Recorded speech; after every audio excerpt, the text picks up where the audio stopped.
Aman ji, California ਦੇ ਵਿੱਚ ਬੜੀ ਸਖਤੀ ਦੇ ਨਾਲ ਟਰੱਕਾਂ ਦੀ ਜਿਹੜੀ ਚੈਕਿੰਗ ਵਗੈਰਾ ਆ, ਉਸ ਦਾ ਕੰਮ ਵਿੱਢਿਆ ਹੋਇਆ ਆ। ਸਮੋਗ ਚੈੱਕ ਇਨਫੋਰਸਮੈਂਟ ਜੰਗੀ ਪੱਧਰ ਤੇ ਇੱਕ ਹਿਸਾਬ ਦੇ ਨਾਲ ਚਾਲੂ ਕਰਤੀ।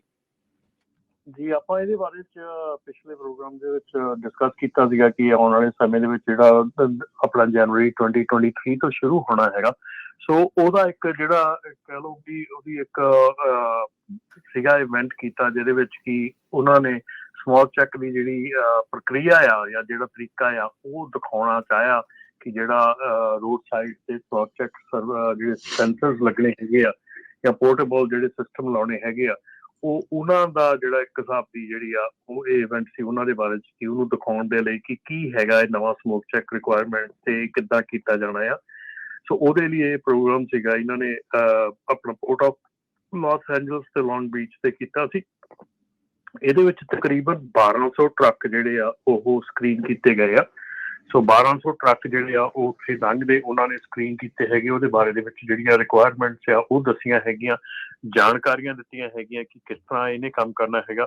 ਸੋ ਉਹ ਸਾਰੀ ਚੀਜ਼ ਜਿਹੜੀ ਆਪਾਂ ਪਹਿਲੇ ਪ੍ਰੋਗਰਾਮਾਂ ਦੇ ਵਿੱਚ ਵੀ ਦੱਸ ਚੁੱਕੇ ਹਾਂ ਕਿ ਜਿਹੜੇ ਇਹਦੇ ਵਿੱਚ ਪੋਰਟੇਬਲ ਐਮਿਸ਼ਨ ਐਕੁਜ਼ੀਸ਼ਨ ਸਿਸਟਮ ਹੈਗਾ ਜਿਹੜਾ ਉਹ ਰੋਡ ਸਾਈਡ ਤੇ ਮੋਨੀਟਰਿੰਗ ਲੱਗੂਗੀ ਉਹਦੀ, ਤੇ ਜਿਹੜਾ ਹੈਵੀ ਡਿਊਟੀ ਇੰਸਪੈਕਸ਼ਨ ਤੇ ਮੇਨਟੇਨੈਂਸ ਪ੍ਰੋਗਰਾਮ ਹੈਗਾ HDIM ਜਿਹੜਾ ਪ੍ਰੋਗਰਾਮ ਹੈਗਾ ਉਹ ਜਿਹੜਾ ਆ ਉਹ ਪਹਿਲਾ ਫੇਜ਼ ਜਿਹੜਾ ਆ ਉਹ ਜਨਵਰੀ 1 2023 ਨੂੰ ਸ਼ੁਰੂ ਹੋਣਾ ਆ। ਤੇ ਉਸ ਦੇ ਵਿੱਚ ਜਿਹੜੇ ਕੋਈ ਵੀ ਹੈਵੀ ਡਿਊਟੀ ਟਰੱਕ ਹੈਗੇ ਆ, ਬੱਸਿਸ ਹੈਗੀਆਂ, ਐਗਰੀਕਲਚਰ ਇਕਵਿਪਮੈਂਟ ਹੈਗਾ, ਪਰਸਨਲ ਮੋਟਰ ਹੋਮ ਹੈਗੇ ਆ, ਜਿਨ੍ਹਾਂ ਦਾ ਵੀ ਵੇਟ ਗ੍ਰੋਸ ਵੇਟ 14,000 ਪਾਉਂਡ ਤੋਂ ਵੱਧ ਹੈਗਾ ਉਹ ਇਸ ਪ੍ਰੋਗਰਾਮ ਦੇ ਥੱਲੇ ਆਉਣਗੇ।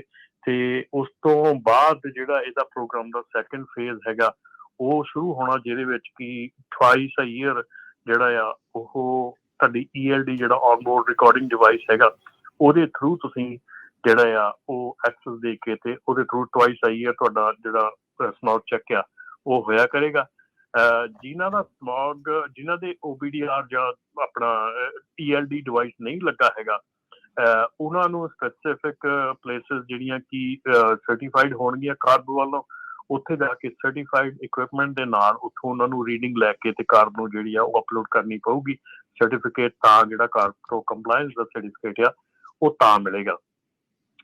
2027 ਦੇ ਵਿੱਚ ਜਾ ਕੇ ਇਹ ਜਿਹੜੀ ਹੈਗੀ ਆ ਸਮੋਗ ਚੈੱਕ ਆ ਉਹ 4 ਵਾਰੀ ਹੋ ਜਾਣਾ ਆ। ਸੋ ਇਹ ਪਹਿਲਾਂ ਤੇ ਅਰਲੀ ਸੀਗਾ ਲੇਕਿਨ ਹੁਣ ਇਹਨੂੰ ਪੁਸ਼ ਕਰਕੇ 2027 ਚ ਕਰਤਾ ਹੈ, ਪਰ 2027 ਤੱਕ ਟਵਾਈਸ ਅ ਈਅਰ ਜਿਹੜਾ ਹੈਗਾ ਉਹ ਕੀਤਾ ਜਾਣਾ ਹੈਗਾ। ਸੋ ਸਿੰਪਲੀ ਇਹ ਹੈਗਾ ਕਿ ਜੇ ਤੁਸੀਂ ਇਹਦੇ ਵਿੱਚ ਇਹ ਵੀ ਆ ਕਿ ਜੇ ਤੁਸੀਂ ਸਟੇਟ ਦੇ ਬਾਹਰ ਦਾ ਟਰੱਕ ਹੈਗਾ ਆ ਉਹਦੇ ਲਈ, ਜਾਂ ਕੋਈ ਵੀ ਟਰੱਕ ਜਿਹੜਾ ਜਿਹਨੇ ਸਟੇਟ ਆਫ ਕੈਲੀਫੋਰਨੀਆ ਨੂੰ ਕ੍ਰਾਸ ਕਰਨਾ ਹੈਗਾ ਜਾਂ ਉਹਦੇ ਥਰੂ ਲੰਘਣਾ ਹੈਗਾ ਜਾਂ ਇੱਥੇ ਡਿਲੀਵਰੀ ਕਰਨ ਆਉਣਾ ਜਾਂ ਇੱਥੋਂ ਪਿਕਅਪ ਕਰਨ ਆਉਣਾ ਆ, ਚਾਹੇ ਤੁਸੀਂ ਇੱਥੋਂ ਦੇ ਰਜਿਸਟਰਡ ਨਹੀਂ ਵੀ ਹੈਗੇ ਕੈਲੀਫੋਰਨੀਆ ਦੇ, still you have to follow the rule. ਤੁਹਾਨੂੰ ਉਹ ਰੂਲ ਫੋਲੋ ਕਰਨਾ ਪੈਣਾ ਹੈਗਾ। ਜਿਹੜਾ ਕੈਲੀਫੋਰਨੀਆ ਰਜਿਸਟਰਡ ਵਹੀਕਲ ਹੈਗਾ ਉਹਨੂੰ ਤਾਂ ਕਰਨਾ ਹੀ ਪੈਣਾ ਆ, ਪਰ ਜਿਹੜਾ ਬਾਹਰ ਦੀ ਸਟੇਟ ਤੋਂ ਕੋਈ ਵੀ ਆ ਰਿਹਾ ਹੈਗਾ ਉਹਨਾਂ ਨੂੰ ਵੀ ਇਹ ਰੂਲ ਜਿਹੜਾ ਕੰਪਲਸਰੀ ਹੈਗਾ ਫੋਲੋ ਕਰਨਾ ਪਊਗਾ। ਸੋ ਉਹਨਾਂ ਦੀ ਵੀ ਜਿਹੜੀ ਸਕੈਨਿੰਗ ਆ ਉਹ ਨਾਲ ਦੇ ਨਾਲ ਹੋਊਗੀ।